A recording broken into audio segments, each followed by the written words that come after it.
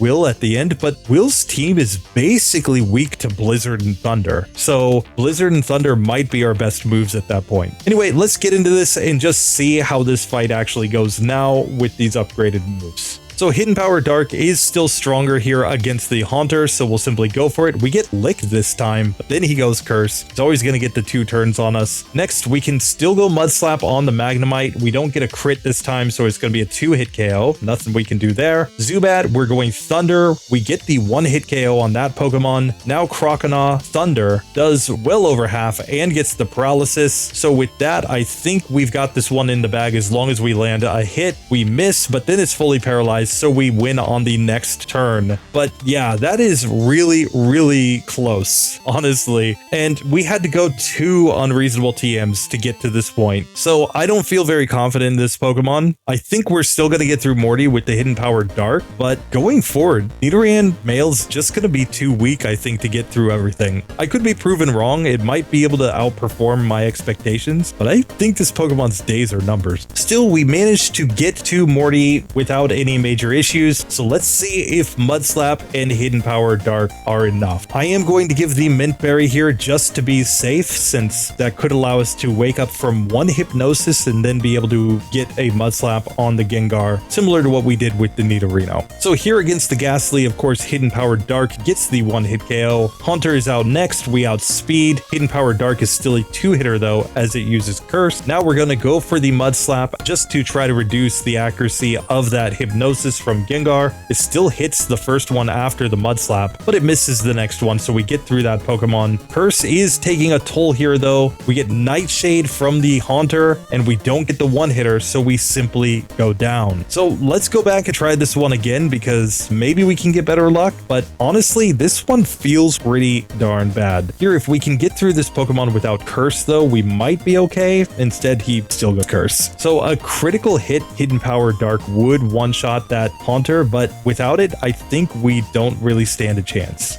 This time we get Hypnosis from the Haunter instead, so we need a miss from Hypnosis from the Gengar. We don't get it, and Dream Eater just completely destroys Nidoran male. And even going all in on Hidden Power Dark on Gengar, it's still a 3-hit KO with that move, so there's really no reason not to go for 1 Mud Slap and then go into the Hidden Power, but it's just not enough to get through this fight. This time we get a Hypnosis miss from the Haunter, however, and that really does give us a chance to get through this, because now he can go Hypnosis with the Gengar, but we're simply going to Mud Slap him. Now go into the Hidden Power Dark and get the 2-hit KO, so we're on full health to the final Haunter with no Curse. And in this situation, yes, we can in fact get through. That second Haunter is basically split between going Curse or going Nightshade on us, or going for Hypnosis. And really, we just want to see a Hypnosis miss, or maybe Nightshade's okay, but really, the Hypnosis miss is clutch there. That's basically all we could really hope for in that fight. Still, while Nidoran male does get through, it feels bad. It feels really bad, and I don't think this Pokemon's gonna last much longer. Could be proven wrong though. The Thunder that we added to our moveset could help against Price, and of course will help against that Poliwrath on Chuck's team, but then we'll just have to see if we get through Jasmine or not.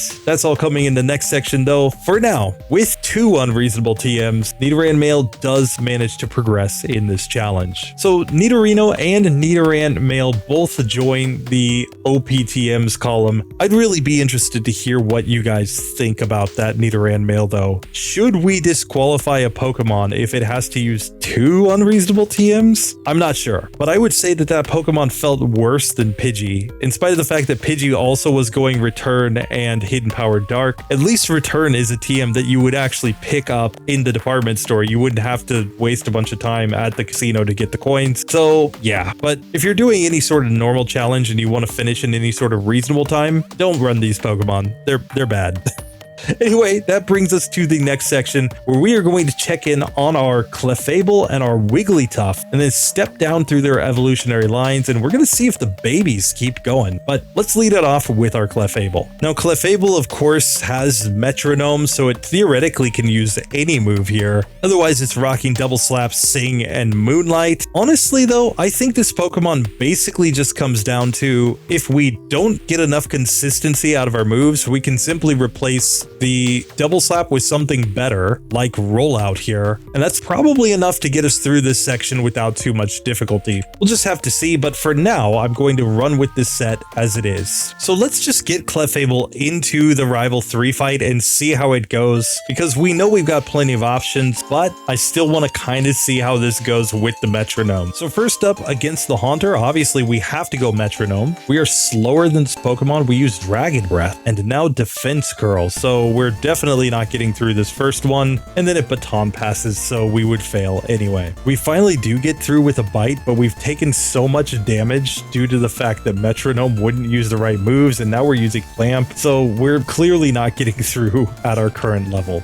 Now, one issue here is that we are slower than the first Haunter. We're slower by 1 point in speed, so I think going and gaining an additional level will help this out a little bit because we would be able to outspeed that first Pokemon. But now for a fast level up Pokemon, we only gain 1 level at the Lighthouse, so we're in a speed tie now with the Haunter. Theoretically, if we get a move like Psychic or maybe Shadow Ball or something, we might be able to one-shot it, but we're gonna have to see if we get the right move or not. And the fact is that using Metronome here is simply way too luck-based to ever reliably get through. Like, you can get through, but it's not really a good strategy. So I'm going to switch up my moveset right here. I'm going to learn the move Rollout. I'm going to learn this over Double Slap since Double Slap isn't super useful in this section, and let's just see if Rollout allows us to get through this fight. Now, the other factor, of course, is that if we win the speed tie, we could use Sing to put this Pokemon to sleep. It's still like about a 1 in 4 chance that we win the speed flip and put the Haunter to sleep. I just think that if we do manage it, we're going to have pretty good odds of winning the fight. So here we finally do get Haunter to sleep. Now I'm going to go for Rollout, and we're just going to hope that this move builds up enough while it's asleep. We get through with no curse there. Now on the Magnemite, we still get a one-hit KO. Zubat comes out next. We follow that up with a one-hit KO. Bayleaf is out now. I'm going to go for the Sing on this Pokemon as we get poisoned by Poison Powder, but now we can really do anything. I'm going to use Metronome here. We used Icy Wind and then Wing Attack. Perfect. So we do manage to get through the rival finally. Rollout is a pretty good strategy there, as is, of course, using Sing when you're in a speed tie. Rollout, of course, also allows us to make really quick work of Morty's gym, so let's see how we do against the gym leader himself. So first things first, in this fight, I think we once again want to go Sing on the Ghastly so that we can start setting up the Rollout. Here we're just missing all the Sings, so I think we just lose this first attempt. But let's just see, maybe we can manage to survive. Here we do not get a one-shot on the Haunter and we get put to sleep, so that's all she wrote for that one. I think what we do is we give the Mint Berry to help just in case we do get put to sleep. We will be slower than Gengar here, but let's just see if we can get better luck with the Sing. So this time we do put Ghastly to sleep. We can start setting up Rollout. Takes 2 turns to knock that Pokemon out. We're faster than the Haunter and we do one-shot there. Gengar is gonna go for Hypnosis. It misses, but even if it did hit, we'd use the Mint Berry at one-shot. And finally, Rollout destroys Haunter. So yet again, Rollout is the easy cheat code for getting through Morty. Just Rollout plus Mint Berry, basically, because even if you're slower than the Gengar, a lot of times you just need that Mint Berry. As long as you built everything up before that, you should be able to one-shot him.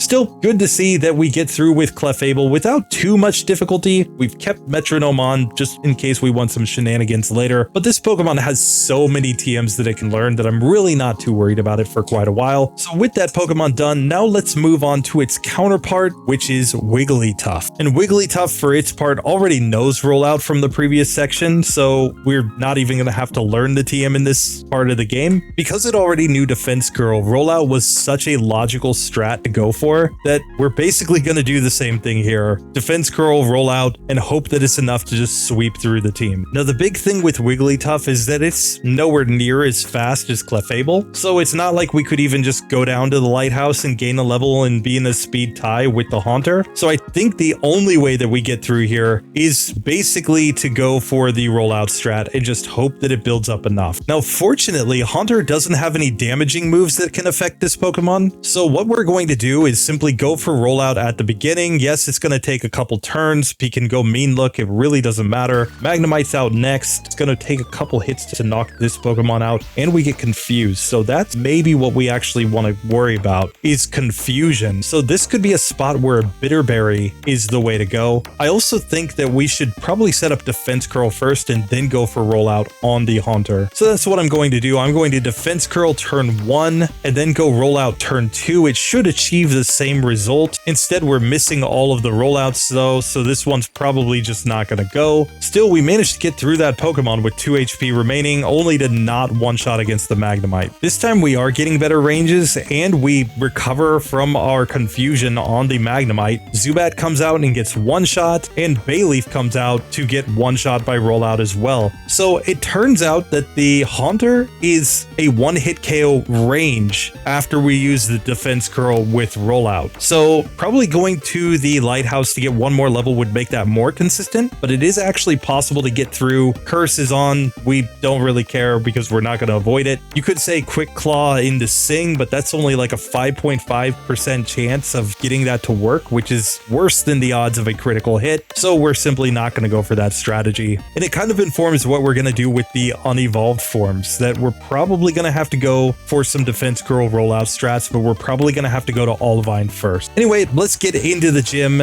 and see how we do against Morty. So against Morty, I'm going to lead off by going defense curl first. Now, we are faster than this Pokemon, so we could even Sing to put it to sleep. Granted, when we fail to get the Sing and it uses Curse, I'm just going to now go for the Defense Curl rollout strat. We knock it out after that. Haunter goes for the Hypnosis. I did not put on a Mint Berry here, so we're simply losing this one. So this time we do Sing on Ghastly, which allows us to set up Defense Curl here. And now let's go to the rollout, which is going to be a 2-hit KO on this Pokemon, but we do manage to knock it out. Haunter is out next. It misses Hypnosis, but we miss the rollout. It's going to take 2 turns to knock that one out, but then it goes Curse. Out comes the Gengar, which also misses Hypnosis, so we knock it out with 2 rollouts. And we've made it to the final Haunter, which doesn't know Hypnosis, so we simply knock it out. So yeah, Morty is more than possible with this Pokemon. You probably want to get the Mint Berry, and yet again, it's a spot where maybe, just maybe, 1 extra level affects ranges slightly by going to the lighthouse, but Wigglytuff doesn't need it. It can get through just like this. But with that being done, it is now time to step down to the unevolved forms. Let's check in on Clefairy. So Clefairy's moveset is really different from Clefable's because we were running Pound, Mudslap, Minimize, and Sing here. I'm not sure how useful Minimize will be in this section since we've already seen it doesn't prevent Curse, but maybe could be a way to go. We already know that we probably need to go rollout strats here in order to actually get through, though we could also upgrade the move Pound at some point. Still, I'm simply going to slap rollout on since we know that it was so useful before. I'm actually going to forget Pound in this section because there are so many better normal type moves that we could learn, but there's really no situation where we want Pound over Mudslap in this section of the game. Now, once again, because we already know Clefable went down to the lighthouse, I think I'm going to do the same because honestly, it's probably our best bet of getting through this section with our Clefairy here because we don't have the speed to even get into a speed tie. I don't think we're going to be able to bank on something like Quick Claw luck here, so we're really just going to have to get the luck to get this to go with our current moveset. Rollout will give us a chance though, but here we're going to equip our Goldberry that we still had on from the last section, and let's just see if this is enough to get through the rival. So first up, of course, we've got Haunter. There's not much we can do here to stop it from using Curse, but fortunately it can't really damage us after that, so 2 rollouts does take that Pokemon out. Then we're going to need 2 hits on the Magnemite as we heal up with our Goldberry, but we do yet again get the hits that we need. We knock out the Golbat in a single hit, and now we have made it to the Bayleaf, which we are in a speed tie against. Razor Leaf does decent damage, but we survive, only to find that we don't do nearly enough damage to get through it with the rest of our moves. So rollout probably isn't enough there on the Bayleaf. So this could be a spot to actually learn Strength over Mudslap. The logic is pretty simple. When we get to Jasmine, we can simply learn Fire Punch as a stronger move against her. But for right now, what we really need is a strong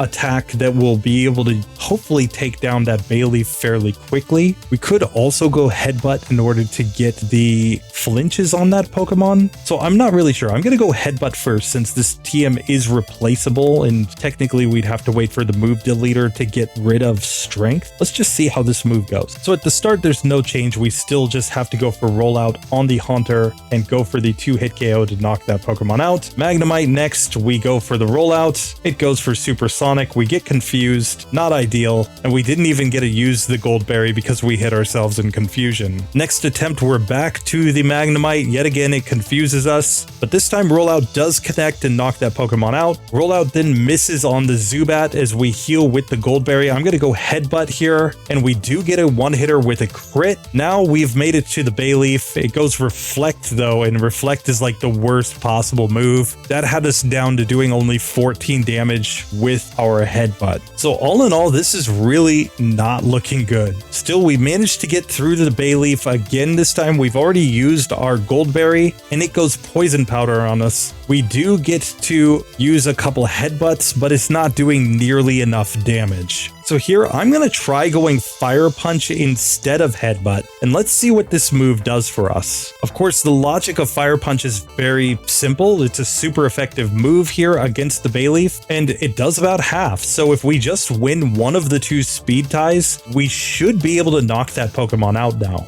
So this time we get Poison Powder from the Bayleaf instead, and we burn it, and then we win the speed tie, allowing us to knock it out with Fire Punch. But now we level up and we get to learn Defense Curl, and I think we're going to learn this move. I'm just going to forget Fire Punch. We can always relearn that move later. It's available in the department store, and I'm going to use the Defense Curl rollout strat for a minute here in order to get through some of these next sections. I think that move will be pretty good when we go to the Rocket Hideout, for example, and it will be pretty decent on price with his ice types. So probably we'll end up forgetting rollout at some point or replacing one of our moves. But for now, hey, let's just progress into the gym with Defense Curl rollout. And with no trouble, we make our way to Morty, where we can see if this strategy actually works. So first up on the Ghastly, we are in a speed tie with this Pokemon. So I tried to go Sing here. After it curses me, I don't know why I went Sing after that. That was just purely a mistake. But here we can now go to the rollout. Haunter puts us to sleep though, and that's pretty much the end of this one. So two things. Let's give the Mint Berry so that we have a way to wake up from a Hypnosis. But I also think we want to put the first Ghastly to sleep, set up a couple minimizes, then Defense Curl, then go for rollout. Since it is a speed tie, it's a 50-50 chance, and then it's another about 50-50 chance of actually landing Sing, so about a 1 in 4 chance to get this luck. But once we get it and it stays asleep for even a couple turns, I think we're going to have a much more successful fight. This time it goes for Spite instead, which is perfectly fine with me. Now I'm going to set up 2 minimizes and then set up Defense Curl and go for rollout. The whole idea of the minimize is just to further reduce the chances of even getting hit by the move Hypnosis. Here we get cursed by the Haunter, but now against the Gengar, it misses Hypnosis and we simply one-shot it, and out comes the Haunter, and our itty-bitty little Clefairy manages to roll out on that one too and easily win. So yeah, rollout plus Defense Curl is clearly OP.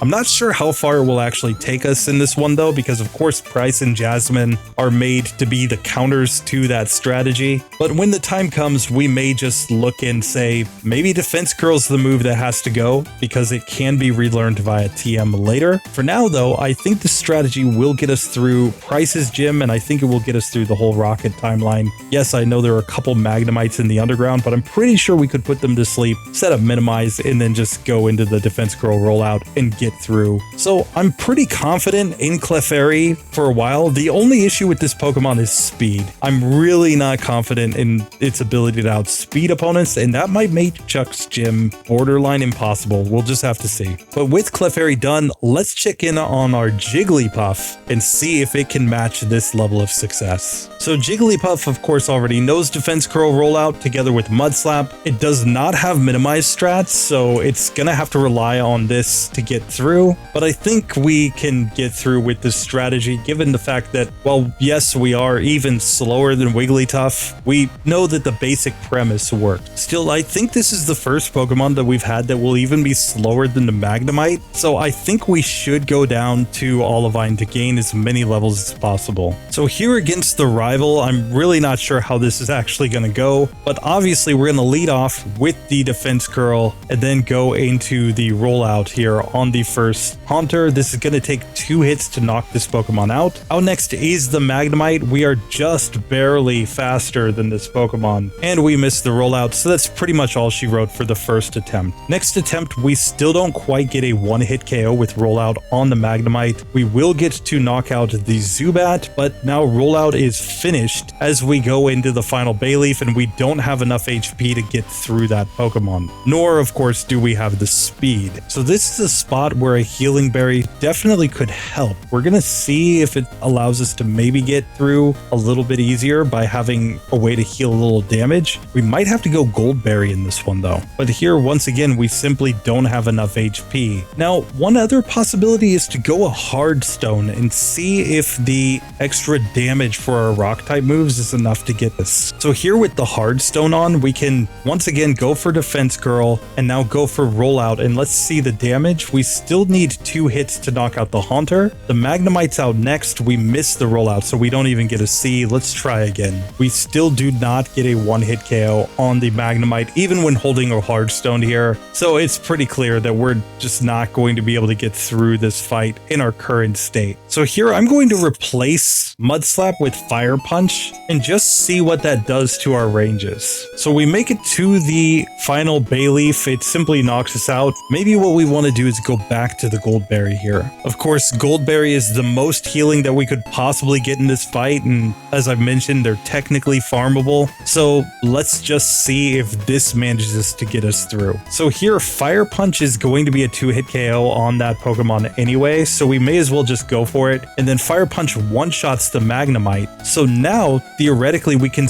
go for the Rollout here on the Zubat. We get confused, and then we miss the Rollout, which is like the worst case scenario here. So we're simply going down due to confusion. Still, this might be the strategy, is actually just to go Fire Punch first on the Haunter to get the 2-hit KO, then go for Fire Punch on Magnemite to one-shot it, and then we can basically try to get Zubat to sleep. It doesn't work out until after we're already confused, but theoretically with it asleep, we could go for Defense Curl Rollout. We're just not getting the luck in that one. So here on Zubat, we go for Defense Curl. We're now going for Rollout, but being confused, and we miss, and then we get flinched. So not necessarily a great strategy, and then we don't quite get the one-hitter on the Zubat anyway. So yeah, we're gonna need some serious luck in this one. And here we can see that basically we're in a 3-hit KO range if we try to go Fire Punch here. Still, Rollout will knock it out the next turn. We're 2 Bayleaf with better health at least. Rollout is doing decent damage, but then we get knocked out by the Poison and Curse. So that simply doesn't seem to be working. Now, we learned Rollout via level up with this Pokemon, so we technically could come back and relearn that move. So I think the best thing to do is to add on another Elemental Punch. So here I'm going to put on Thunder Punch, since this move will be super effective against the Zubat, and again, technically legal in this section of the game. It's a move that, at least in theory, could allow us to one-shot that Pokemon and then maybe Fire Punch down the final Bayleaf.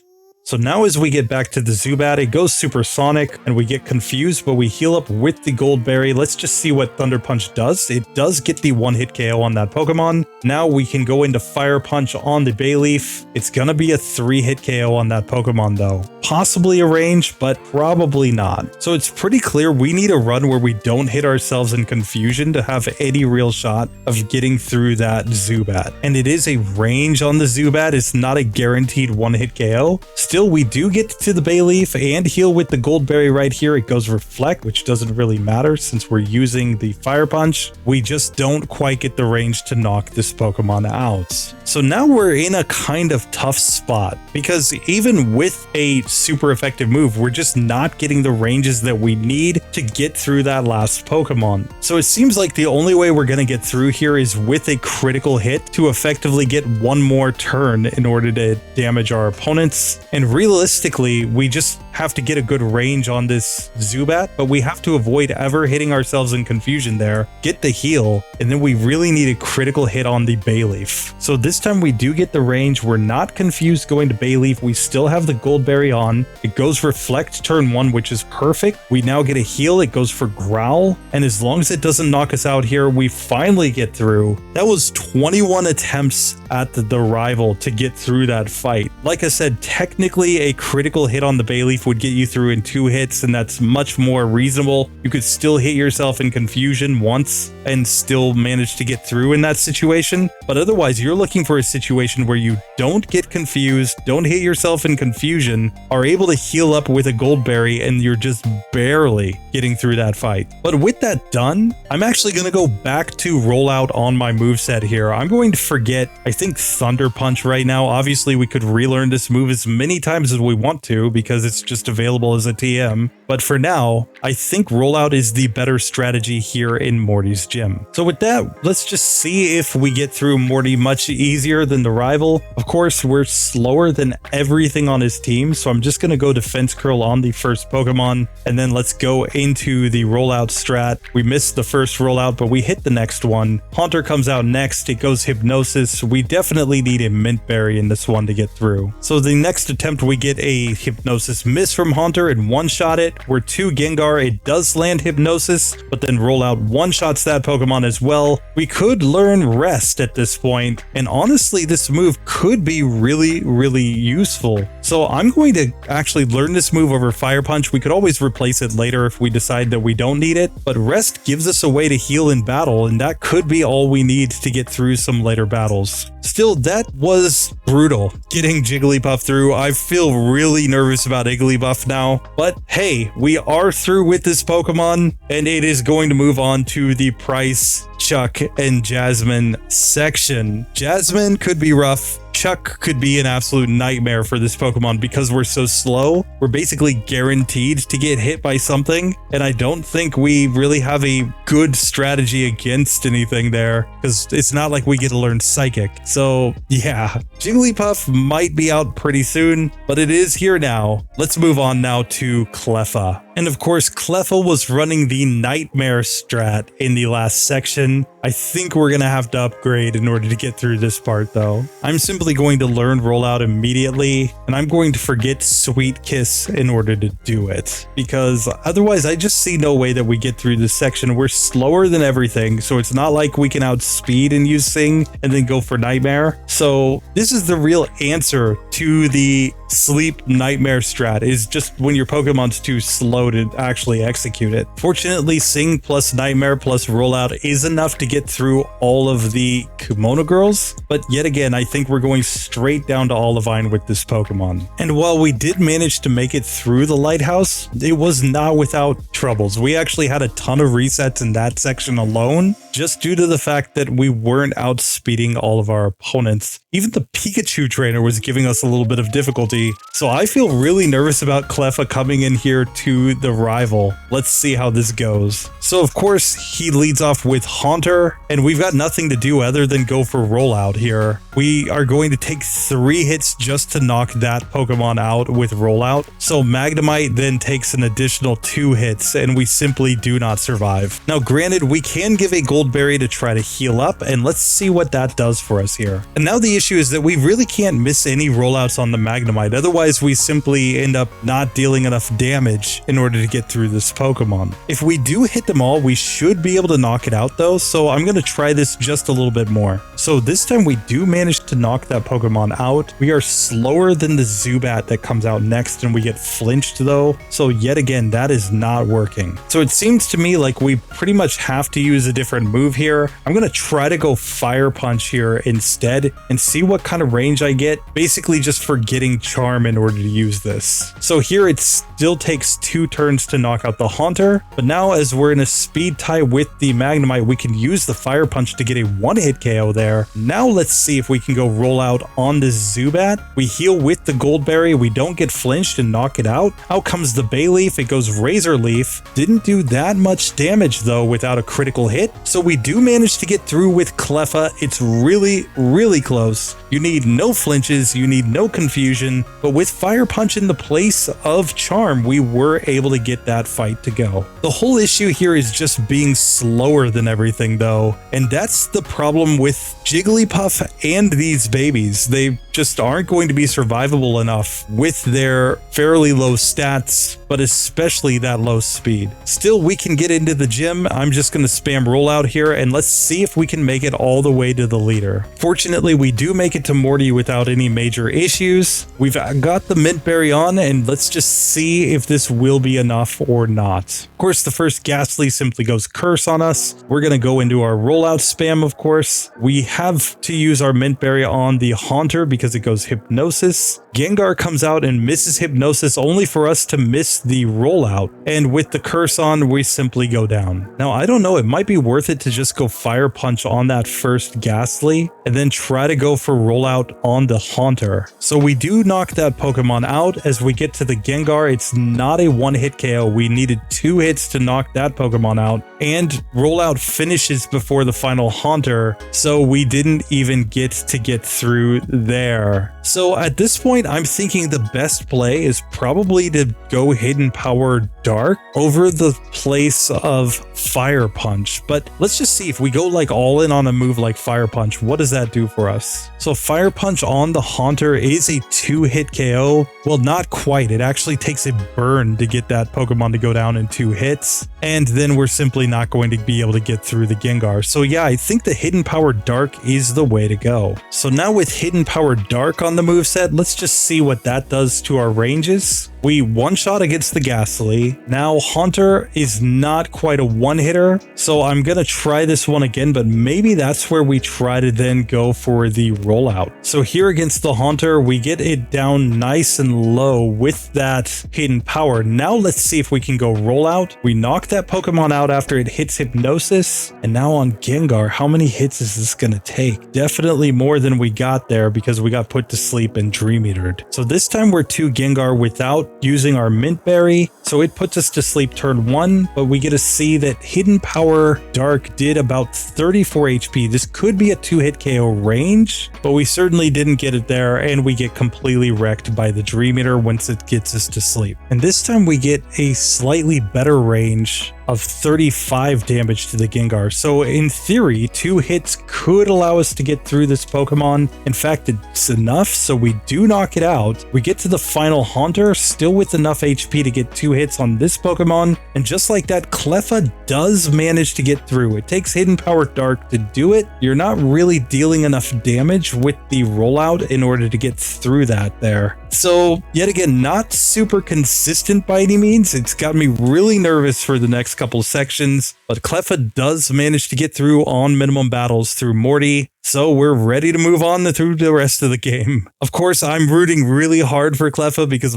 I got my little boy a Cleffa doll as his first Pokemon toy. He was even playing with it today. We were laying in bed and he was just going crazy over his little Cleffa. He loves that thing. So I'm going to do my best to get it as far as I can, but Cleffa might also be another Pokemon that's on the verge of getting eliminated. We'll just have to see. But for now, it's through this section. Let's move on to Igglybuff. And with Igglybuff, I expect we're going the same strategy that we went with Jigglypuff for now. Now, of course, the big difference with this Pokemon is that we did not learn Rollout via level up. We learned it via TM. So if we forget Rollout, we're going to be stuck without that move for the rest of the run, unlike our Jigglypuff that could simply go back and relearn the move. So we're really going to have to think long and hard before we get rid of Rollout or Defense Curl here. So after going through Olivine, we have come to fight against the rival. Currently, I only know the same moveset that I started with. Let's see how it goes with our Igglybuff. So I'm going to go Defense Curl into Rollout on this first Haunter, and this is going to take 2 hits from Rollout to knock the Haunter out. Magnemite's out next, and yet again, it's going to be a 2-hitter to take that Pokemon down, and we're on very low health as the Zubat comes out, so no chance of getting through on that first attempt. But honestly, the same as with our previous run with Cleffa, this doesn't seem to be going. So I think our only option is to replace Sweet Kiss with a different move. So I'm going to come in with Fire Punch and let's see what this does for us. Fire Punch still takes 2 turns to knock out the first Haunter, and it does not get a 1-hit KO here on the Magnemite. Still, we managed to heal up and we're not confused as we go to the Zubat, but we get flinched, and that's basically all she wrote for this one. We can see that here too, we did less than half damage with that move.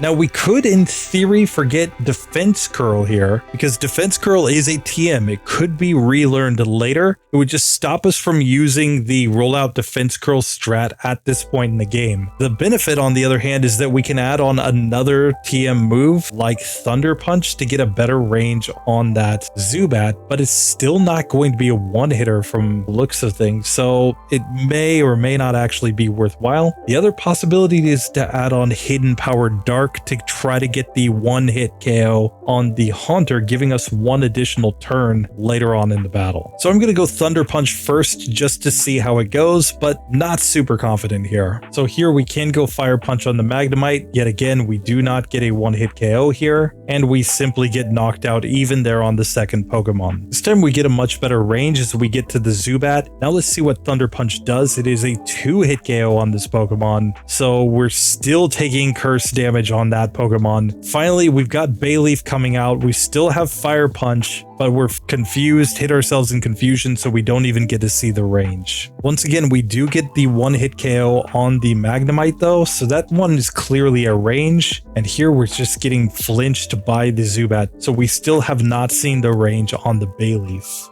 So this time we managed to get to the Bayleaf without taking too much damage from that Zubat, and we can still heal up with the Gold Berry here, but we simply get knocked out between poison and hitting ourselves in confusion. So the fact that those moves aren't working makes me feel like we need an even stronger move here. It's time to go into Unreasonable TM's territory. So I have added on 2 significantly stronger moves. We have Rollout, Hidden Power, Dark, Fire Blast, and now Sing is the last move on our moveset, just because I don't want to forget that move. I think it's going to be imperative going forward. We just can't go Sing strats when we're also getting cursed. But now let's see with these completely OP TMs, how do we do in this section? Here, Hidden Power Dark does knock out Haunter after it goes for the curse. Oh, and we accidentally have 40 PP in Fire Blast. RIP. I promise I won't use 40 PP in Fire Blast. So here, when we use Fire Blast, of course that will one-shot on the Magnemite. We're going to stick with this move on the Zubat, and it's going to be a 2-hit KO, but we do manage to knock that Pokemon out. Now let's see what we do against the Bayleaf. We simply get destroyed by Razor Leaf. Now we could try to go Rollout here on the Zubat. The problem is just that it loves to go for confusion, and it loves to bite us. Still, once we get to the Bayleaf, we can try this, but we simply don't do enough damage and we lose. So this time we make it to the Bayleaf with pretty decent HP. It goes Poison Powder on us, and Fire Blast is doing about half to this Pokemon. We would technically have one more Fire Blast left. Remember, I started with 40 PP, but I'm only going to use the 5, but we would have to hit all of the Fire Blasts in order to get through this. If we miss even one, we technically lose. So I'm going to go heal up just so that my PP is correct, so that we can try this again. But basically, it's a 2-hit KO with Fire Blast on the Zubat and a 2-hit KO with Fire Blast on the final Bayleaf. Fire Blast will, of course, one-shot against the Magnemite, provided that it hits. So the last ditch effort that I have before I use my rare candies is to put Thunder on the moveset instead of Hidden Power Dark.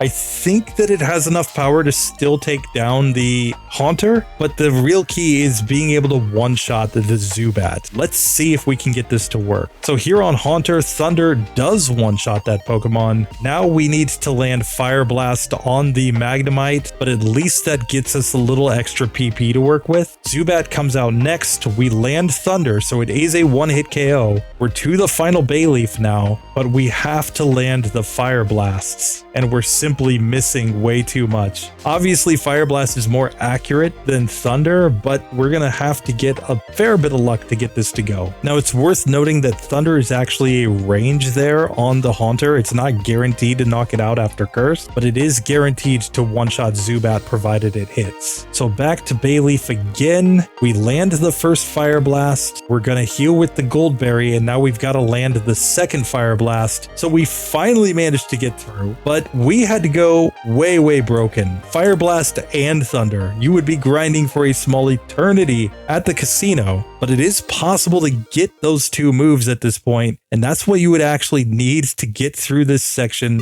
with an Igglybuff. Now we're on to Morty's gym, but I feel really nervous about this. We're obviously not going Defense Curl Rollout anymore. We're just going pure Rollout. We've just got to hope that this is enough. So here we are standing directly in front of Morty, and this is going to potentially be a really tough battle. I have given Igglybuff the Mint Berry because I think we may need to wake up for at least one Hypnosis, and we're going to be hoping that Rollout or our super overpowered Thunderbolt Fire Blast is enough to get through this. So first up on the Zubat, I'm going to start setting up Rollout here, and we don't even one-shot the first Pokemon. It takes 2 hits to take that Pokemon down. We get put to sleep by the Haunter, and it's going to take 2 hits to knock this Pokemon out. So we're definitely losing the first attempt after we get put to sleep twice. Next attempt, we do manage to get through the Haunter though, only to get put to sleep by the Gengar, and yet again, that's all she wrote for that one. So this time we actually get a much better range on the Haunter, and we get a one-shot the Gengar. We've made it to the final Haunter, and Rollout does end it. So we got a critical hit that allowed us to knock out the Haunter that he put out second, which was incredibly lucky, but we're gonna need a critical hit somewhere there in order to get through that fight. Whether it's a critical hit on the first Ghastly to knock it out quickly, or a critical hit on that Haunter in order to knock it out in a single hit, then Gengar goes down in 1 hit. So Gengar's not a big issue as long as we don't get put to sleep, and we can take down the final Haunter with the remaining Rollout, provided that we manage to get all the way there. Yeah, a crit is required in that fight. So Igglybuff gets through. It's by far and away the most painful Pokemon that we have done so far in this section. And like, we're going complete just OP strats here. We can relearn Defense Curl later on via TM. We're gonna have to get Waterfall in order to do that, but it will come in eventually later. But yeah, I'm really not feeling good about this Pokemon. It might not get that far. We'll just have to see. So coming back to check on our challengers so far, we can see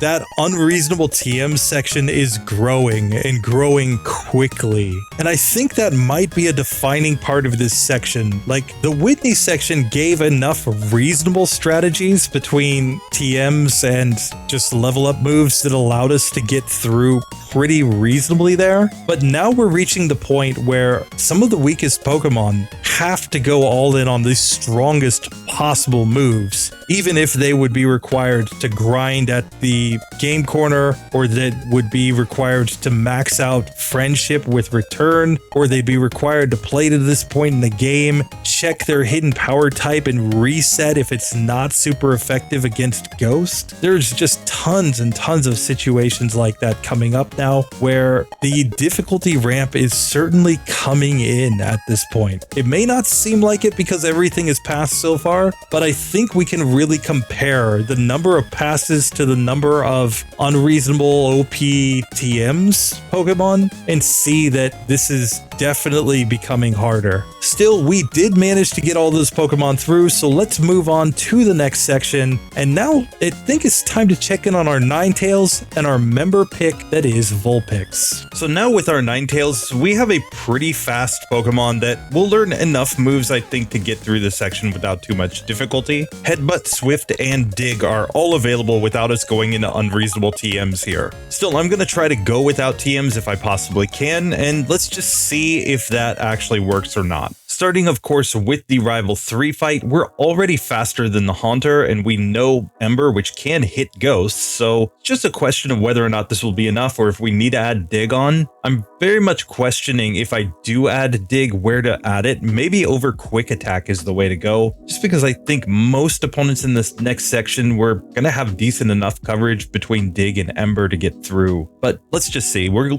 go in with the set as it is first. So in this first attempt against the Haunter, of course, we are faster. We can go Confuse Ray to try to get it to hit itself in Confusion as a strategy, but I'm going to try Ember once and just see what the damage range is. So it appears to be a 3-hit KO with the Ember, but we do take that Pokemon down. Up next, he sends the Croconaw, of course, and this is the spot where I think Confuse Ray is absolutely required. Fortunately, it hits itself in Confusion turn 1, and we can see Quick Attack is doing hardly any damage to this Pokemon. So we're simply going to go down in that case. So I do think that learning Dig is the natural play, and I think over quick attack is the way to go. So now with Dig on the moveset, let's just try this fight again, where first things first, I'm just going to Dig on the first Haunter. Of course, that means Curse will fail. We do not get the one-hit KO off of that though. So interestingly, we will still need to go for Confuse Ray there, I think, in order to have a chance. And of course, with Curse on, Dig is pretty terrible because we're taking Curse damage even when we go underground. So yeah, we're going to have to try this again. So I think the best strategy is to go Confuse Ray, hope for the 50-50 chance that Haunter hits itself in confusion, then go Dig, and we might be able to get it to go. So here we use Confuse Ray on Haunter. This time it uses Spite instead, but like I said, it could just hit itself in confusion. So I'm going to Dig. He then doesn't use his Curse. Okay, we're getting a run where he doesn't use Curse. It's also the case that Dig could just get a critical hit one-shot there. But after that, we now have to Confuse Ray on the Croconaw. I see no other way through this, and then start going Dig and hope that it hits itself in confusion while we're at it. And basically, we're going to just try to keep this Pokemon confused and keep spamming Dig. When it does hit itself in confusion, that helps us an awful lot with the ranges, and we can knock that Pokemon out. Zubat's out next. Of course, Ember is the play. It gets burned. That's going to allow us to take it out in 2 hits. Otherwise, it would have been a 3-hit KO. And then Ember doesn't quite get the one-hitter on Magnemite. Dig would have been the play there. Still, we managed to get through, and I'm going to keep that one because, like I said, technically we could have gotten a critical hit with Dig and one-shot the Haunter as well. So in situations like that where I'm outspeeding and I would at least get a one-hit KO with a critical hit, if he uses the wrong moves and allows me to win that way as well, I think I'll just take it. And keep in mind, we actually had damage on us, whereas if we got the critical hit, we wouldn't have had any damage on us from the Haunter. So if we can get through the Croconaw with a little damage on, then I think we can get through the Croconaw either way. It's probably a bit luck-based. Maybe a move like Headbutt would make that more consistent, but still possible at the end of the day. So we are now to Morty without even going to Olivine with this Pokemon, and I think Dig is more than enough to get us through. We're already faster than the Gengar, so I don't really think we need much else. Let's just see. So first up on the Ghastly, I'm simply going to go Dig and get the easy one-hit KO. Out next is the Haunter. Let's see if we get the one-hitter or not. Sure enough, we do. Out after that is the Gengar, and I think this is actually a good spot to go for Safeguard, thereby protecting ourselves from even getting hit with Hypnosis. We can confuse this Pokemon as well. Now it's going for Shadow Ball because it knows it can't hit Hypnosis. That's perfectly fine. We're still going to get a 2-hit KO on this Pokemon with Dig, so we get the nice easy victory there. The final Haunter, sure, it can go Nightshade, but we're not really worried. We get the easy Dig to knock that Pokemon out. So Safeguard is a pretty easy solution there. If you outspeed the Gengar, you're obviously not going to take any status from it, and that way we can simply get through nice and easy with our Ninetales. So with that done, let's get to our member pick Vulpix from Roy Merkel that is using the egg move Hypnosis. So it can go for sleep strats here. I'll be very interested to see how that one goes. And of course, Vulpix was running Ember, Tail Whip, Swift, and Hypnosis in the last section. Could still be a reasonable moveset, but I think there's a decent chance that we end up going for the Dig strategy here. We also have Confuse Ray coming in 1 level, so that could be another possibility for how to get through here. So here I am going to learn Confuse Ray over Tail Whip just because Confuse Ray plus Hypnosis could be really broken in certain spots. Now, one thing that we can see with our Vulpix though is that it is not quite fast enough to outspeed against that Haunter. I think if we go to Olivine and get 2 additional levels via the Lighthouse trainers, we should be able to outspeed there, and at that point I think the Rival 3 fight will be much more consistent. So I'm not going to waste time, I'm just going to go ahead and do that. And sure enough, after completing the Lighthouse, we can come back at level 23 and be 1 point in speed faster than Rival 3's Haunter. And I think that's all that we need to get through this, but let's just see if that's the case or not. Basically, the strategy is sleep, then go into our Embers, use Confuse Ray in order to try to at least give it a 50-50 chance of hitting itself in confusion when it wakes up. You can't recover from confusion while you're asleep. That's why those 2 statuses stack so nicely together. Kind of makes a middle of the road with Gen 2 sleep and Gen 1 sleep, where there's like a 50% chance of getting getting hit on the turn that your opponent wakes up. Still, first things first, we have to get the Hypnosis to land. We miss, then we get paralyzed. I think that's all she wrote for the first one. I'm simply going to reset. Next attempt, we do put Haunter to sleep. I'm going to still go for Confuse Ray because I think it's going to take quite a few embers to knock this Pokemon out. It appears to be a 4-hit KO as it wakes up, and it hits itself in confusion a couple times. Then it uses Curse. Not what we wanted to see. We needed to land one of those Hypnosises. Next attempt, we then get it back to sleep and confused, and we're just going for the 4-hit KO. It could stay asleep the whole time, or we could get a crit like that and knock that Pokemon out. Croconaw comes out next, and it's also slower than Vulpix, so we simply put it to sleep, confuse it, and now we'll start going into Swift, which with a critical hit did 21 damage, so this is likely a 6-hit KO. Still, if it hits itself in confusion for us a couple times and it goes back to sleep, we should be able to get through that Pokemon. It ends up being like a 7-hit KO to get through it, but still we do get the range. It's Hypnosis now on Zubat, and we'll just go into Swift on this one and get an easy 2-hit KO with the crit, but I think we could have gotten it even in 3 hits there, no problem. And now I'm just going to go Ember on Magnemite. It's going to take 2 hits here, but we will knock this Pokemon out. And just like that, we can get through rival number 3 with Roy Merkel's Vulpix. Hypnosis is the key here though. We're just fast enough to actually use that move and have it be effective in just giving us the turns that we need against our opponents. But now it's time to get into the gym, and I think we need to go the same way that we did with Ninetales, adding on Dig. So I have just added on Dig over the top of Swift, since we have plenty of normal type moves that we could learn later, including Headbutt. And it just seems to me like the bigger concern is being able to deal enough damage while our opponents are asleep that we can actually knock them out within a couple hits here. Dig is also going to be really good against Jasmine, so we're likely going to use this move for a very long time. And here, after we level up, we do have the option to learn Safeguard. Now, I think we're going to skip this move on Vulpix. While it was really useful on our Ninetales, that's because we have access to Hypnosis, so we have a better move, I think. We're going to have more chances to win fights due to sleep, I think, than due to just not being able to be affected by status. And I think we still want the confusion to add that extra element of possibly not getting hit the turn that our opponent wakes up. So now coming into Morty, we should outspeed everything except for the Gengar. So I'm going to go ahead and give myself the Mint Berry here, just in case it manages to put us to sleep. But our idea is basically to try to put Gengar to sleep and then use Dig in order to knock it out. Let's see how this goes. So first on the Ghastly, I think we can just go Dig and get the one-shot. Sure enough, we do. The first Haunter, I don't think we will get the one-hitter though, but I'm going to test it just to see. And sure enough, it takes 2 hits to take that Pokemon down, so we get Cursed. Now Gengar goes Hypnosis, we recover, we try our own Hypnosis and miss. And this is the issue with Curse. If we didn't have Curse on, we could have taken more turns. But the other thing we can see is Gengar, when it knows that it will knock us out with Shadow Ball, it's simply going to use that move to get the one-hit KO. That's the way the AI works. So we should keep in mind that later in the challenge, there could be Pokemon that are in a one-hit KO range from Gengar, and if they're ever slower, that could be a death sentence for those Pokemon. But here, let's just try this fight again. I'm going to once again go Dig on the first Ghastly to get the one-hit KO, but now that we know that Haunter is not a one-hitter, we're going to go Hypnosis here. Then I'm going to go Ember, followed by Dig. That way, we guarantee we're going to knock it out with the Dig the next turn. Gengar comes out next. It goes Hypnosis and misses. We land the Hypnosis. Now I'm going to confuse it as well because I'm going to be using Dig. I want to have that chance that maybe it hits itself in confusion while we're underground. There it does in fact hit itself in confusion. We get a critical hit with Ember and then we knock it out the next turn. That brings us to the final Haunter, which does not know the move Curse, so we're simply going to go Dig here, and 2 digs will be enough to take down this Pokemon, assuming it doesn't dig. Fortunately, it didn't, so we knock Morty out just like that. Vulpix does manage to get through. It wasn't terrible, honestly, and it all comes down to sleep strategies, but hey,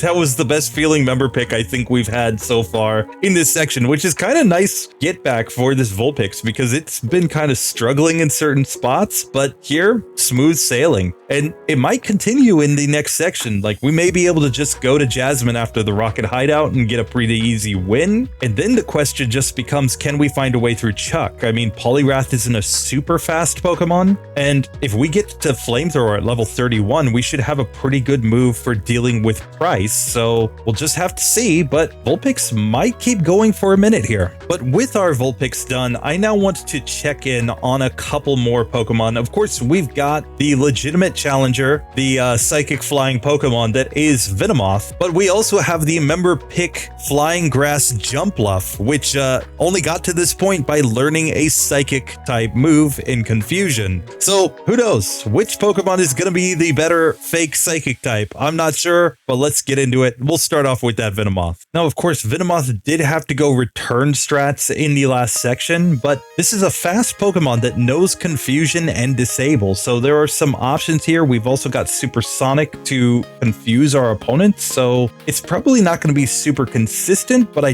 do think it has a reasonable chance of getting through this section. Now, we also get the opportunity to learn Poison Powder. I think I'm going to learn this move over Supersonic. Supersonic is incredibly inaccurate, and there's the chance that we could still confuse opponents via Confusion. But what I think is more important is that Disable, while also inaccurate, is a move that we could use to stop our opponent from using their best move against us, and that could actually get us through some fights by forcing the opponent to use suboptimal strategies. So I'm going to go ahead and learn Poison Powder so that we can also get the chip damage, and let's just see if that's going to be enough to get through this next section or not. As usual, tell me if you think it's a mistake in the comments down below. But with the Kimono Girls done, I am going to come straight to the rival once, since we have Confusion, which is super effective here. We've got a decent special attack stat, and we're faster than the Haunter. It may be a situation where Confusion is all we actually need, but let's see if that's the case or not. So first attempt against the rival on his Haunter, I'm just going to go Confusion, and we can see that this does over half, so a critical hit will one-shot there. But then let's just see how the rest of the fight goes. Quilava comes out, I'm going to go Return, and here we're taking an awful lot of damage, though we do heal with the Goldberry, and I'm going to disable Ember, forcing this Pokemon to use a different move, and with that we can manage to get through the Quilava without too much difficulty. Magnemite's out next, and we really just don't have anything good for this Pokemon, and we go down to the Curse. Still, let's see if we can get a critical hit. Maybe we get a better range here. This time we get Lick from the Haunter, but I'm going to keep it since we're just trying to see what would happen if we got through with no Curse, which again is possible with a critical hit here. So now we would once again get to the Quilava where we're going to go for the Return. I think disabling Ember is the best play. It's really random, of course, so we don't get it even with 3 attempts there. This is the problem with these 55% accurate moves. This time we confuse the Haunter, which is also perfectly fine with Confusion, so we knock it out without any damage taken. And once again, I'm going to go for Return on the Quilava, disable Ember, back to the Return strat, and we get a critical hit right there to knock that Pokemon out. Magnemite is out next, of course, and basically I'm going to go Return here, and this Pokemon goes Sonic Boom on me, but I think we just stick with the Return. We get another critical hit, which is incredibly lucky, but then let's see what the range is on this final Zubat. I'm gonna just go for Confusion. I think it's gonna be a 2-hit KO, but still we can easily get through the Zubat at the end, so I think we would have survived even one more Sonic Boom here without the critical hit on the Magnemite. So on that basis, I'm just gonna allow us to pass. I still think going to the Lighthouse might, by getting us an extra level, give us a better range against that Quilava, and that might actually be the best strategy. I think the Goldberry was required there though to get through that, just given the fact that we weren't really getting the ranges to survive against Ember from Quilava. It was getting us on pretty low health, and then Sonic Boom twice, that would be 40 HP. So yeah, probably the Goldberry is the only way you're getting through there. So now on the very last Chandler, we level up to level 25, and we have the chance to learn Leech Life, which is a same type move that consequently also allows us to heal a little bit in battle. The issue is there aren't that many Pokemon that we would want to use this move against in the next couple sections. I mean, we're not going to want to use it on Jasmine's gym, nor are we going to want to use it on Chuck's gym, so it can be used against Price and it can be used against rando trainers, but this move could be incredible incredibly good when we get to Will later on. So for now, I'm going to learn it over Poison Powder because while Poison Powder is nice and gives chip damage, we're going to get Sludge Bomb in the next section anyway for a nice same type move. And this is our only same type bug move. So let's just test it out. Again, tell me if you think that's a mistake, but I'm not sure that we're survivable enough, honestly, with this Pokemon that we're going to be able to set up Poison Powder on a lot of opponents anyway without just getting knocked out. Still, with that done, we have made it to Morty himself, and let's just see how this fight goes. So first up against the Ghastly, I'm just going to go for Confusion, and this gets a nice easy one-hit KO. Haunter is out next. I'm going for Confusion on this Pokemon, but it is a two-hitter as it uses Curse. Gengar is out next. We outspeed, fortunately, but it looks like this is going to be a three-hit KO with Confusion. We get put to sleep,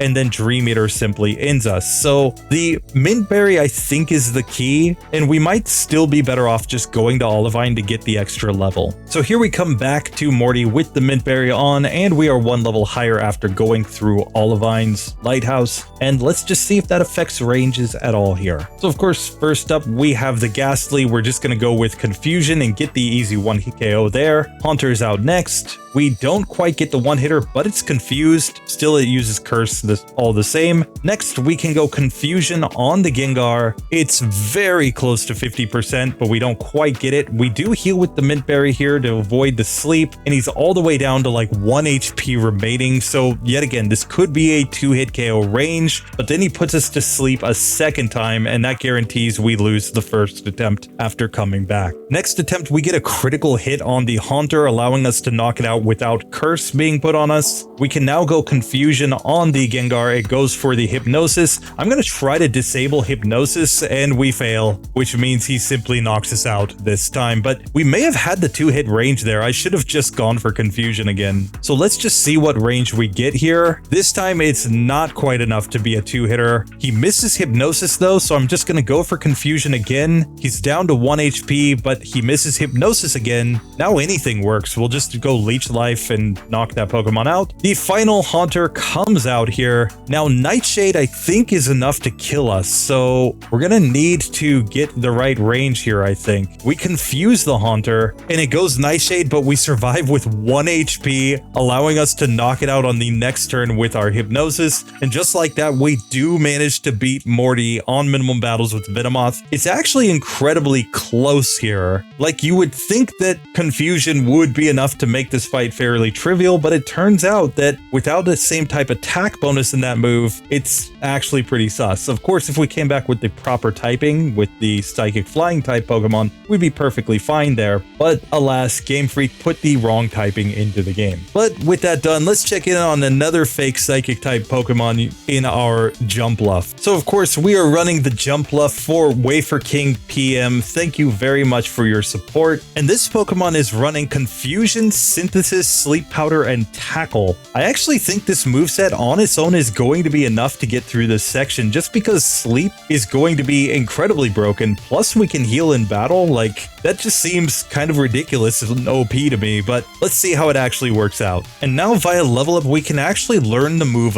Leech Seed, which is very interesting here. I'm actually going to learn this move over Tackle, and here's the reason why. We could put opponents to sleep, Leech Seed them, and then just sit here and spam Synthesis or Confusion or whatever, but Leech Seed will just heal us while they're asleep, and that actually is a pretty reasonable way to keep our HP up, as well as to just slowly chip our opponents down. And Jumpluff is already incredibly fast. It's going to outspeed everything in this section, so in theory, if we can just put our opponents to sleep and Leech Seed them and use Confusion to slowly whittle them down, I think we have a pretty reasonable chance of getting through just about every opponent. But let's start out by testing this on the Rival. So first things first, on the Haunter, we're going Sleep Powder, which is 75% accurate. Then we can go for Confusion. It looks to be a two-hit KO, so we just needed it to stay asleep there and we would have been fine. Still, I'm going to try to continue even with the Curse on, because we have the ability to heal in battle. So I'm going to Leech Seed this Quilava, and now I'm just going to use Synthesis once to heal up, and then we can go into our Confusion and see how much damage we actually do. Here, even after we get burned, I think we have enough HP to go Sleep Powder. Unfortunately, the burn plus the Curse was too much. Still, it's pretty obvious if we just don't get the curse, which is just a matter of Haunter staying asleep for a turn, we can get through on full health to the Quilava, and I even misclicked here, but now we'll go for the Sleep Powder, we'll go for the Leech Seed, and now go back into our Confusion spam. And Ember, while yes, it does a decent amount of damage here without a burn and without the curse on, we can simply put this Pokemon back to sleep, use Synthesis to heal up, and then just knock it out on the next turn. Next is Magnemite, which yet again is resistant to all of our moves, but we can Sleep Powder this Pokemon. Leech Seed still works on Steel types, and then sure, Confusion is resisted and is going to do chip damage basically here, but so is Leech Seed. So we're doing enough. We even confuse this Pokemon. I think we get through this Pokemon just fine, in spite of the fact that it has resistances. And that finally brings us to the Zubat at the end, which we outspeed, and it's just going to be a simple 2-hit KO with Confusion, provided we don't hit ourselves in Confusion too much. And just like that, we can get through the rival on the next attempt. So Sleep Powder plus Leech Seed plus Synthesis, I think has the potential to be completely broken. And that's the reason why this whole, Hoppip line, honestly, if they just started with damage dealing moves, would probably be completely OP.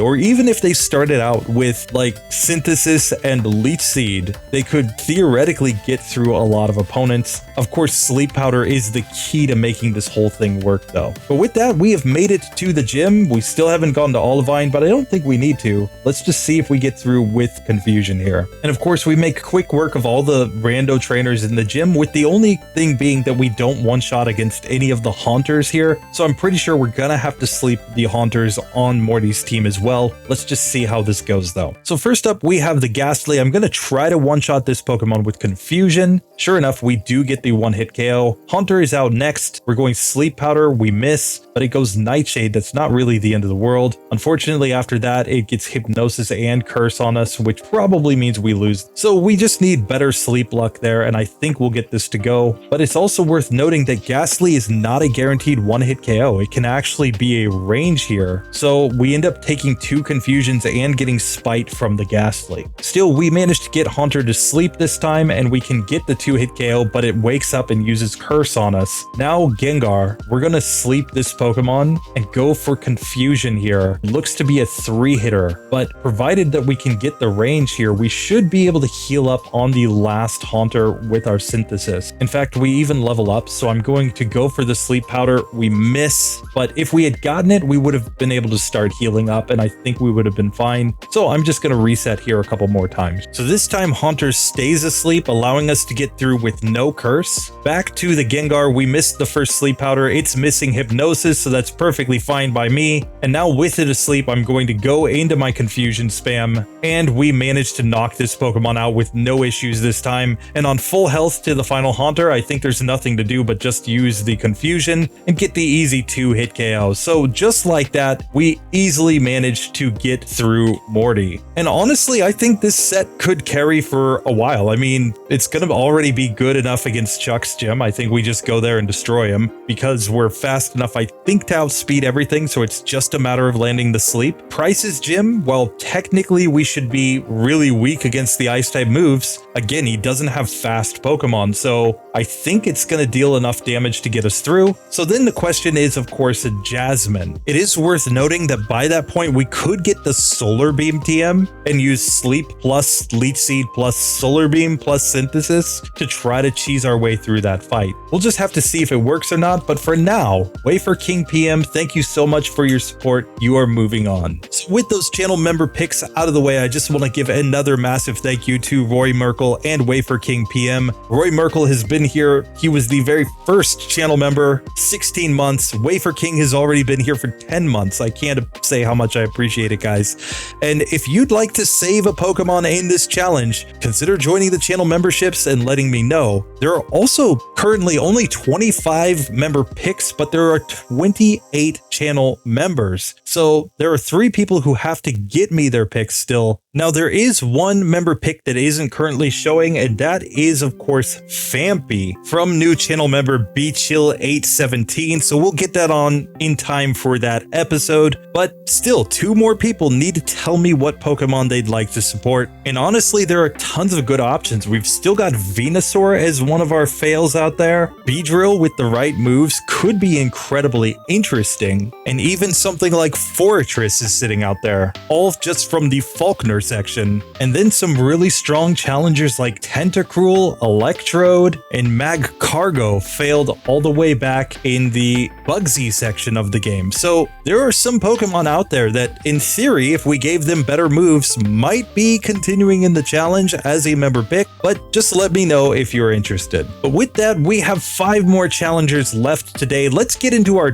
Dugtrio, the ground type. I'm pretty sure it's gonna cruise, but let's just see. Maybe the Rival's Bayleaf has something to say about that. Now, Dugtrio already knows Dig, Magnitude, and Tri-Attack, so it's got plenty of moves for this section of the game. I don't think we're gonna want to upgrade anything here. Let's just see if this current moveset is enough. And since the legendary Whack-A-Mole is already fast enough to outspeed everything on this entire section, let's just see if we can go straight to the Rival without going to Olivine and just get the easy victory. So first up, of course, we've got Haunter. I'm just gonna go for Stab Dig here, which should get an easy 1-hit KO. Sure enough, it does. Bayleaf is out next. I'm going for Tri-Attack on this Pokemon, and this appears to be a 3-hit KO as we get Poison Powder. We do have the Goldberry just in case, and this might be a range here. We just barely missed the range to get the 3-hitter on the Bayleaf, so we're gonna knock it out the next turn with Tri-Attack. Out next is Zubat, which we will stick with Tri-Attack on, but it's gonna be a 2-hit KO, and we get Confused and Bite, and we knock ourselves out in Confusion. So this could be a situation where even like a Bitterberry would make sense, but I think the Goldberry is the key to getting through just because of our low HP. And a critical hit Razor Leaf from the Bayleaf is enough to one-shot this Pokemon from full health, so we are kind of banking on getting that situation where either he uses a non-damaging move turn 1, or more ideally, that we actually get a status with our Tri-Attack. This time we get a non-critical hit Razor Leaf twice in a row, which does allow us to get through the Bayleaf here, but again, we don't have that much HP going to the Zubat. We would need a critical hit to knock that Pokemon out. The next attempt, however, we burn the Bayleaf, and once it's burned, I actually think we might even go for something like Dig to just allow it to take chip damage for an extra turn. Obviously, it can't hit us with Razor Leaf when we're underground. We heal up with the Berry, and now let's see if we can manage to knock it out here. Unfortunately, it gets a critical hit after that and nearly one-shots us, but anything short of a crit here on the Zubat is simply going to be a fail. So really, more ideally, we'd like Freeze or something here on the Bayleaf, and we actually get it the second that I say that, and that allows us to knock out the Bayleaf with no damage. We move on to the Zubat, where Reflect is up, so this is going to be a 3-hit KO to knock this Pokemon out with the Tri-Attack, and we're confused, but we knock it out after the Reflect fades, and we can go into Magnitude, and even a Magnitude 5 is more than enough to just knock out Magnemite. And just like that, we do manage to get through the Rival. Basically, you're hoping for good status on the Bayleaf. That's the answer to that. But with that done, I think between Magnitude and Dig, we're just perfectly fine to go into Morty's gym and destroy it. So let's just get in on that action. And now via level up, we could learn Sand Attack. I'm actually going to opt to learn this move over Growl, since at least in theory, we could even add some accuracy strats to try to get through some tough spots.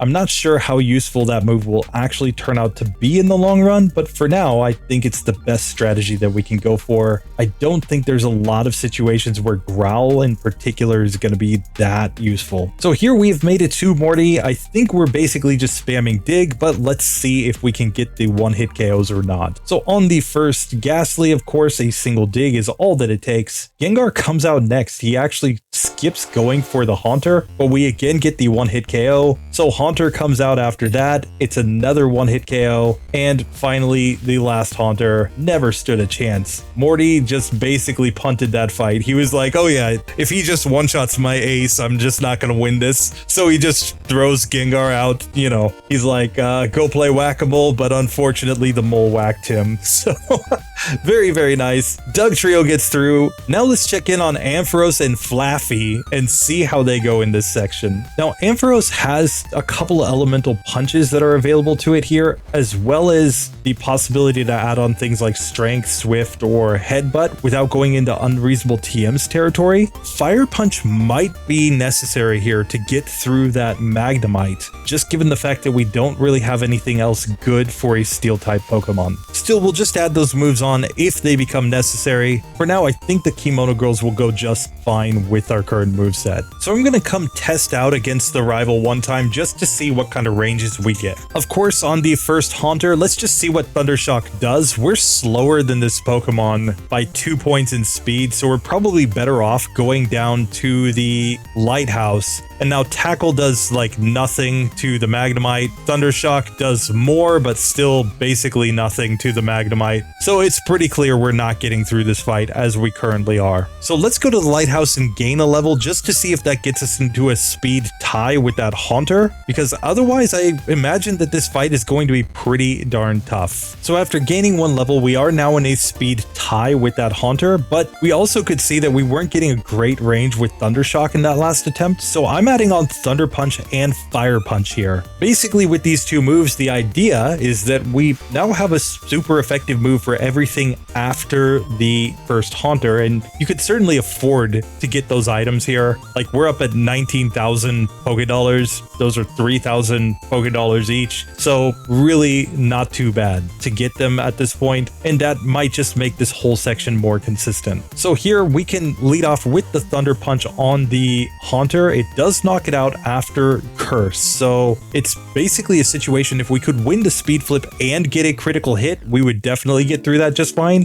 But let's see how it goes without the Speed Flip win. We've got Magnemite out now. We're going to go Fire Punch. We get the one-hit KO on that Pokemon. Bayleaf comes out. We can go Fire Punch and nearly get the one-shot. It's going to be a two-hit KO, but we easily get through that now, and out comes the Zubat, where we simply go Thunder Punch and get the one-hitter. So it's pretty clear, by adding on these two elemental punches, Ampharos is really not going to have any major issues getting through this fight. And with that, we can now make our way to Morty's gym, where we're going to try to get through with just these elemental punches, because obviously adding on Hidden Power Dark or adding on a stronger move like Thunder would put us into unreasonable TM's range. I think Ampharos can get it done. And now via level up, we could learn Cotton Spore in order to confuse opponents, but I'm actually going to skip that. I don't think we need that status. I think we'll just stick with our attacking moves as they are. Yet again, tell me if you think it's a mistake. I understand we could go for Paralysis, Confusion, Flinch strats later on, but I mean, Paralysis plus Flinch is already pretty strong. I think we'd be fine there. Anyhow, we have made it to the gym leader himself, so let's just see how this fight actually goes. We're going to be spamming a lot of Thunder Punch here. First up, the Ghastly. Thunder Punch gets the one-hit KO on that Pokemon. Out next is the Haunter, which we do outspeed and we one-shot. We are going to be slower than Gengar no matter what we do, but we could go Thunder Wave rather than going for a damage-dealing move the first turn. That will allow us now to outspeed, and a critical hit one-shots the Gengar there with Thunder Punch. Finally, we've got the last Haunter. Thunder Punch does the job. So Ampharos has no real issues in Morty's gym either. We could have gone with a Mint Berry and just two-shot the Gengar at the worst case scenario there. So that's going to be perfectly fine. Thunder Punch, Fire Punch, that's your solution. And it's a pretty good solution. I mean, it's going to be a perfectly good moveset, I think, for getting through Chuck and Jasmine. And Price, the real question to this Pokemon is, what are we going to do when we get to Claire? Since she's going to resist those moves, at that point, we may be going for some flinch strats. We'll just have to see. But with Ampharos getting through, let's check in on our less evolved form, Flaafy, and see how it goes. Now, Flaafy's basically running the exact same set as Ampharos, with the only difference being that we have Swift on the moveset rather than Tackle. I've already added on the elemental punches. Since we know that that's what we needed with the evolved form, it just makes sense to add them on immediately here. Now, we're also going to go down to Olivine here, since we know we did that with Ampharos as well. Granted, we're not going going to be able to reach a speed tie with that Haunter here, so we're just going to be more hoping that we can get a little extra XP, get to a higher level, and maybe have a better range against the rival. So with all that done, let's just go and see what the ranges are against our rival with our little Flaafy. I think we need a healing item though. I'm going to use a berry in this first attempt just to see, and maybe we can manage to get the ranges, maybe not. Goldberry is still on the table since it is technically available. So first up, the Haunter goes Curse, then we use Thunder Punch to knock that Pokemon out. Magnemite is out next. Fire Punch does get the one-hit KO. Bayleaf comes out. We're going to go Fire Punch, and this is clearly a two-hit KO as it goes for Growl, but even Razor Leaf I don't think would be enough to knock us out there. Finally, the Zubat, we go Thunder Punch, easy victory. So Flaafy, in spite of the fact that it is slower, still manages to get through just fine. Now we need to get into Morty's gym though, where yet again we're going to be a little bit slower than our opponents, and that could affect things a little bit. I don't think a lot. We'll just have to see. Now once again, I'm going to skip Cotton Spore with this Pokemon and just go all in on my attacking moves because I think it's the better way to go here.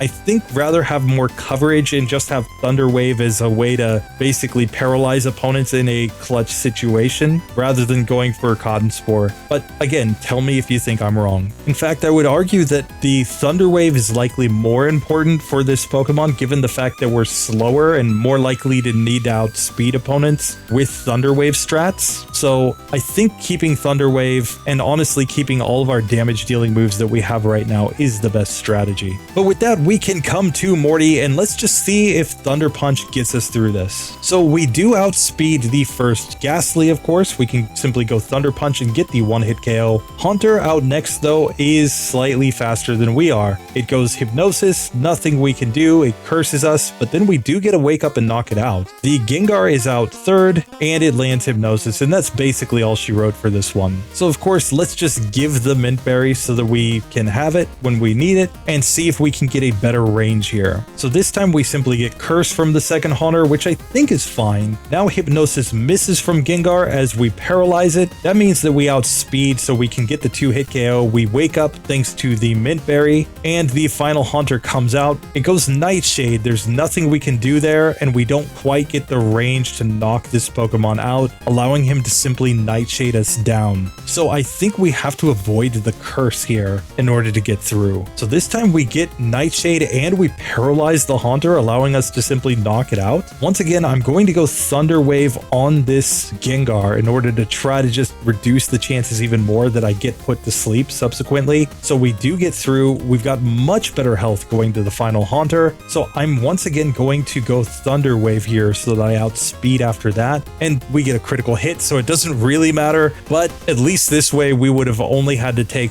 one more Nightshade at most, but it might have been fully paralyzed. Either way, we managed to get through. So just like that, Flaafy, not quite as consistent as Ampharos, but it is progressing in this challenge. Basically has the same strategy as its evolved form going forward, just without quite as good of stats to get through conceivably some tough opponents. So that brings us to the last two challengers of the day. We've got Azumarill, which is going to be spamming some rollout, and we've got Sudowoodo, which is an actual rock type. So let's just check in on these two Pokemon and see how they go. I'm a little nervous against that Bayleaf. I'm not sure how we're gonna do, especially Sudowoodo being fairly slow. That could be a tough battle, but we'll just have to see, starting with Azumarill. And of course, Azumarill is using the rollout Defense Curl strat. We also get Bubble Beam at level 25, which we might get in time for Morty. So that could be a strategy as well. We'll just have to see how this all actually works out. Now, the big thing here is that we do get access to Surf in this section, which we know is one of the best moves that this Pokemon could learn in the entire game. So if we struggle, Surf is probably going to be my go-to, but let's just see how this fight actually goes. It's also worth noting that if we can just outspeed Bayleaf, Ice Punch is on the table as a potential solution. But first, let's just try the rival one time, where I'm going to go Defense Curl and then go into Rollout. Yes, we get Cursed. There's nothing we can do about that. It's even going to take 2 turns to knock out the Haunter as we get paralyzed. Out comes the Magnemite, and I think that's all she wrote for this one. Still, let's try this again, hopefully without paralysis. So this time we managed to get through without paralysis. We did pretty good damage against the Magnemite, and then it misses Sonic Boom. So we're on to the Bayleaf, where we miss the rollout, so we don't even get to see the range. Still, I'm pretty sure at the level of HP that we had remaining, we probably aren't getting through this very consistently at least. So I'm going to go down to the lighthouse to at least get one additional level. I think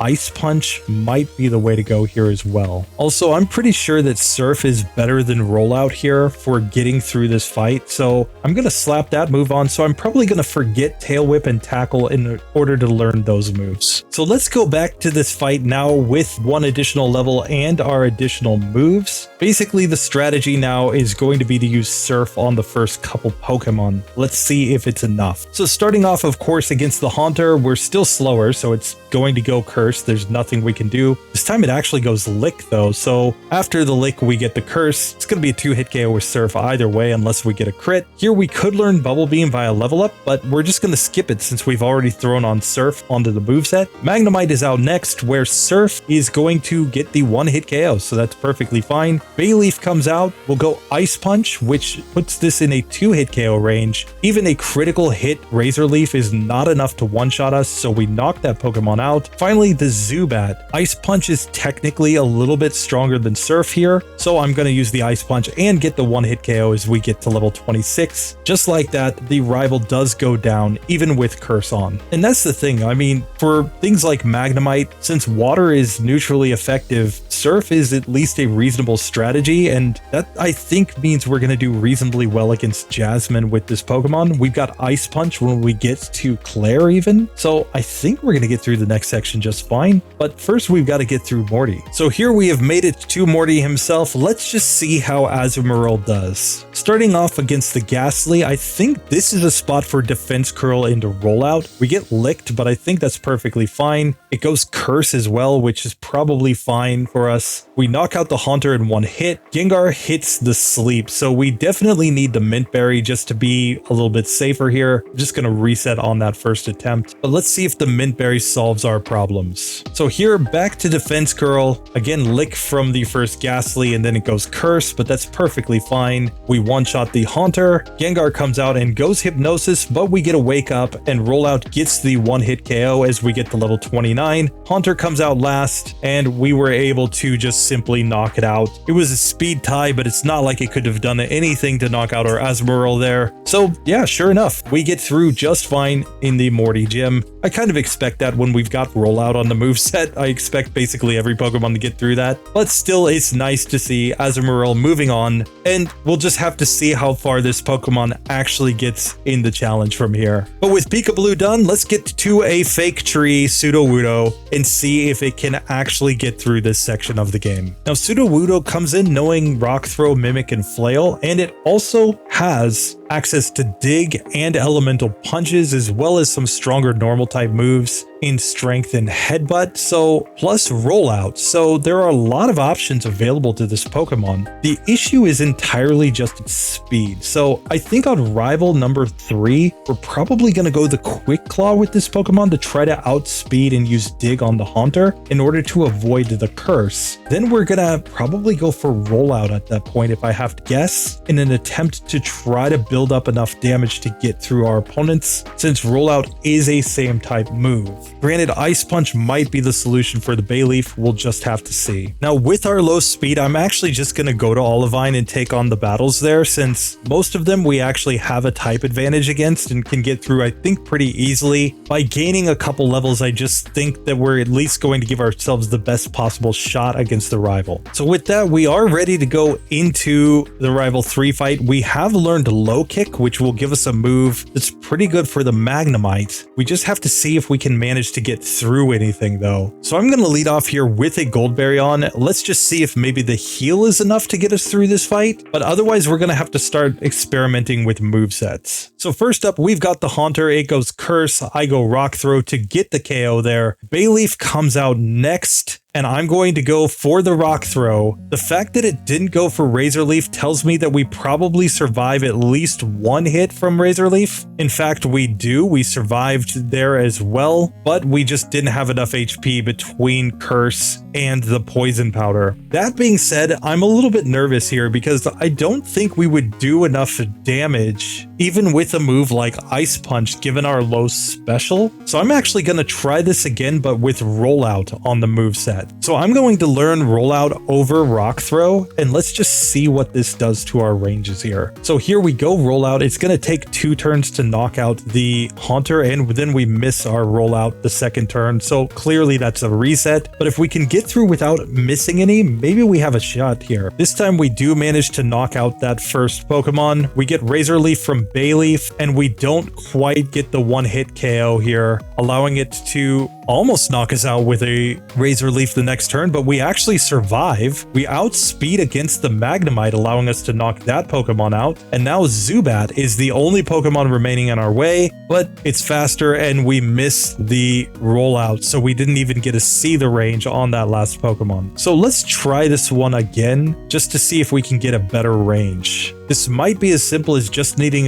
a single critical hit somewhere in order to win. This time we get a miss from Poison Powder turn 1 from the Bayleaf, allowing us to heal up pretty far, and then it goes Reflect, so we didn't even get a Razor Leaf there. Now we're going to be able to easily knock out the Magnemite, and as the Zubat comes out, we'll go Rollout. It does about half, but then the next hit knocks that Pokemon out. So the issue is with the Rival, when you have high enough HP that he can't one-shot you with his moves, he does have a reasonable chance to just use something else like Poison Powder or Reflect, and that was enough to get us through the Bayleaf. So Sudowoodo, well, I think if he had played perfectly smart, would never win that fight. Like, if instead of going for Curse, he just goes for like Nightshade with the very first Haunter, like even if he just went Lick multiple times with the first Haunter, and then when we get to the Bayleaf, he only went Razor Leaf, I think we would generally lose way too often to ever give a chance to get through that fight. But here it actually works out. But now I think we need to add on another move, Dig. I just think that this move is too useful not to have here. And honestly, I'm going to learn this move over Flail. We could get better normal type moves, I think, at least more consistent normal type moves going forward. Flail strats are really sus as we get further into the game, just because we're not going to have speed. So it's not like we're going to hit with that move first, be able to see how much HP we have and know, okay, yeah, now I get to use Flail for, you know, a massive amount of damage. So I think having Dig here is going to be more useful going forward. And without any difficulty, we managed to get through to Morty himself. I think we're spamming Rollout, but Dig is also an option. Let's just see how this goes. So first up on the Ghastly, we are slower than this Pokemon, but we get a critical hit one-shot with Rollout. Haunter's out next and goes Curse. We just knock it out after that with our Rollout. He misses Hypnosis, which allows us to knock out Gengar, and the final Haunter goes Nightshade. Rollout finishes the job. So Stab Rollout, more than good enough to get through that section. So I'm honestly kind of surprised. I thought Sudowoodo had the potential to be walled by the Rival. Just if he used Razor Leaf every single turn, we would be guaranteed to lose, and because he has other Pokemon that he puts out first, and we weren't like one-shotting there on the Haunter, it's a situation where if we were on low enough health, he would always want to use Razor Leaf. And in that situation, we would simply have to fail this Pokemon because it's not going to get good enough odds of actually getting through that fight. Still here, it does in fact work out, allowing us to move on with Sudowoodo. I'm not sure how long. Price and Chuck and Jasmine all theoretically are pretty tough for this Pokemon, so we'll just have to see. But with all of today's challengers done, we can see we added a lot of unreasonable TMs in this section. Everything is still passed, there are still no fails, but there are some Pokemon still to come that might be a little sus. We'll just have to see. For next time, however, we've got a really big episode coming, because while it shows 16 challengers down there, we're going to have a lot to do on top of that. Starting with the challengers, of course, we have Persian, we've got Golduck, Primeape, the entire Poliwag line, including Politoed from Gen 2. We have Kadabra, Alakazam, Apom, Murkrow, Mischievous, Girafarig, Dunsparce, Gligar, and